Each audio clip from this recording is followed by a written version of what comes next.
va entraîner cette réabsorption de bicarbonate et donc on aura une alcalose secondaire.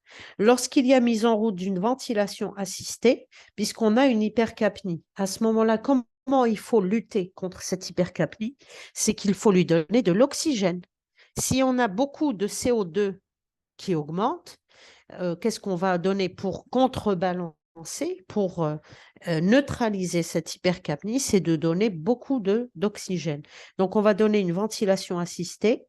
La PCO2 diminue rapidement, mais le rein élimine plus lentement le bicarbonate accumulé parce que le rein, il a une capacité au-delà de laquelle il a comme un seuil de saturation, c'est-à-dire il ne peut pas dépasser un taux de réabsorption et un taux d'élimination. D'accord? Donc, en fait, c'est comme par exemple pour le glucose. Il a un taux maximum de réabsorption et d'élimination pour toute molécule. Donc, pour les bicarbonates, il lui faut un peu plus de temps. Donc, en fait, cette alcalose va se résorber très progressivement. Ça veut dire que c'est un patient chez lequel on va mettre non seulement une oxygénothérapie, mais c'est ce que je vous ai dit tout à l'heure, c'est-à-dire on va lui donner une oxygénothérapie forcée, c'est-à-dire on va aller faire rentrer avec une pression positive l'oxygène au niveau des alvéoles. Et ça, c'est ce qu'on appelle la ventilation non invasive, c'est-à-dire c'est la VNI.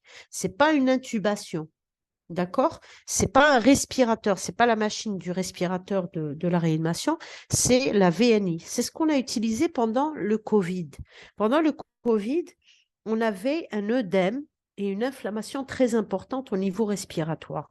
Et donc, de ce fait, chez ces patients, surtout après quand on a eu, par exemple, le Delta ou l'Omicron, c'était des pertes digestives. Donc, on avait une hypovolémie, on avait des pertes digestives et on avait surtout une hypercapnie. Donc, tous les éléments étaient associés.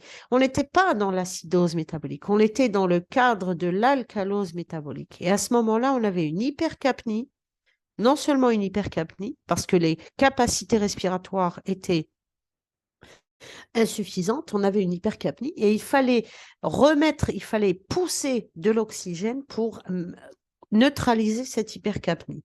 Et le fait d'avoir des diarrhées, des vomissements, surtout les diarrhées qui étaient profuses, ont fait que chez nos patients, on a eu une alcalose par hypovolémie, contraction du volume extracellulaire. Et donc, on avait surtout beaucoup de pertes d'ion H+. On avait des hypokaliémies, des hypomagnésémies. En plus de l'hyponatrémie qu'on avait. Et parfois, on avait même de l'hypernatrémie. Alors, le traitement étiologique est de mise, bien sûr. C'est la base de toute. Je ne voulais pas rentrer dans des détails pour ne pas vous perturber. Alors, maintenant, pour la gazométrie, c'est un sang qui est prélevé sans air dans une seringue héparinisée. Alors, parce qu'on veut garder ce sang comme il est, c'est-à-dire anticoagulé. Alors, dans une artère plutôt qu'une veine pour le pH extracellulaire, il faut mesurer donc la PaO2 et la PCO2. Et ça nous donne donc, bien sûr, tous les résultats qu'on a vus au départ sur le tableau. Alors, la variation du pH de la PCO2 par régulation ventilatoire et la variation des bicarbonates régulés par les reins. Donc, c'est ce que j'étais en train de vous expliquer dès le départ. Le métabolisme acido-basique, en fait, c'est un métabolisme qui se joue, c'est une partie de tennis, c'est un match de tennis qui se joue entre deux collaborateurs, pas deux adversaires, c'est-à-dire c'est l'un qui va aider l'autre. Alors en bas, c'est les reins, en haut, c'est les deux poumons. D'accord? Il faut toujours se rappeler de cette image. Alors, elle est métabolique ou respiratoire. Si la variation de la PCO2 est primitive, elle est respiratoire. Donc, généralement, lorsque le pH est modifié et qu'on a une pathologie neuromusculaire, morphologique, intrathoracique, centrale, et qu'on sait que ce patient, il a déjà, au départ, il avait une hypoventilation. À ce moment-là, c'est sûr qu'au départ, c'est une acidose, une alcalose respiratoire, mais c'est surtout une acidose respiratoire. Donc, les reins, vous allez regarder du côté des reins. Alors à ce moment-là, vous regardez quoi? Qu'est-ce que vous allez chercher?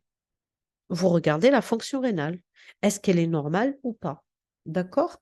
Si la variation du bicarbonate est primitive, là, elle est métabolique. D'accord? C'est pas évident, je sais, c'est pas évident, mais il faut avec. Alors, la compensation, est-ce qu'elle est respiratoire, est-ce qu'elle est rénale? Alors, regardez ici. Quand on a un pH qui est bas, c'est-à-dire c'est une acidose métabolique. Là, c'est une alcalose. Le pH, il est bas ici, c'est une acidose. Ça, c'est une alcalose. Ça, c'est une acidose. Et ça, c'est une alcalose. D'accord? Qu'est-ce que je fais? Alors, j'ai deux cas d'acidose. D'accord? Je regarde le bicarbonate. Le bicarbonate ici, il est bas. Là, ici, il est élevé. Qu'est-ce que ça veut dire? Si j'ai un bicarbonate élevé, cela suppose que la compensation est rénale.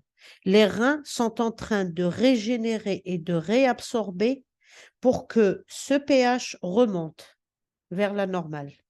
D'accord? Donc, ça veut dire que la cause, elle est respiratoire. Si mon bicarbonate, il est bas, ça veut dire que j'ai une perte rénale. D'accord? Ça veut dire que la cause, elle est d'origine rénale ou extra-rénale, mais elle est métabolique. Après, si je regarde la PCO2, on a ici une acidose respiratoire. On a dit c'est une acidose. On a des bicarbonates qui sont élevés. Ça veut dire que les reins sont en train de réabsorber. Ça veut dire que c'est une acidose respiratoire et que les reins sont en train de compenser. Et quand je regarde la PCO2, je vois qu'elle est en hypercapnie. Qu'est-ce que je dois faire? Je dois faire une réhydratation, remplissage vasculaire, plus et surtout, une oxygénation. D'accord? Si je regarde mon patient à côté, qu'est-ce que je vais voir quand il a une hypercapnie? Je vais voir qu'il est en train de faire une hyperventilation. Il est en train d'hyperventiler, il a une polypnée, et dans ce cas, c'est une acidose respiratoire. Maintenant, si je vous donne l'exemple, par exemple, ici, on a un pH qui est élevé. Ici, il est élevé aussi. Je regarde toujours mes bicarbonates. Mes bicarbonates sont élevés. Ça veut dire qu'il y a une récupération, il y a une accumulation de bicarbonate. D'accord? Ça veut dire qu'elle est métabolique. Et là, quand je regarde ce pH élevé, je regarde les bicarbonates, ils sont bas. Ça veut dire que ça peut être aussi une perte de bicarbonate rénal, mais généralement, quand je regarde la PCO2, il est en hypocapnie. D'accord? Ça veut dire qu'elle est respiratoire. Ça veut dire que en fait, il a une hypocapnie. C'est qu'il est en train de, il a une mauvaise ventilation. Il y a un déséquilibre entre la ventilation et les apports d'oxygène. OK? Normalement, on a terminé. Si vous avez des questions. Bon, ce tableau, il est un peu barbant, hein, je vous le dis. Mais si vous avez des questions, posez-moi des questions. De toute façon, on se retrouvera la semaine prochaine, Inch'Allah, et je vous refais cette démonstration. C'est bon? Allô? Ah, on vous entend, docteur. Oui, Oui. docteur. Alors, est-ce que vous avez des questions? C'est C'est pas- pas évident. Je sais, c'est pas évident. On lui prépare les questions pour la semaine prochaine. Voilà. Alors, vous me préparez les questions concernant les cours de néphro, parce que j'aimerais bien vous faire. Vous allez me poser la question en présentiel, même s'il fait chaud.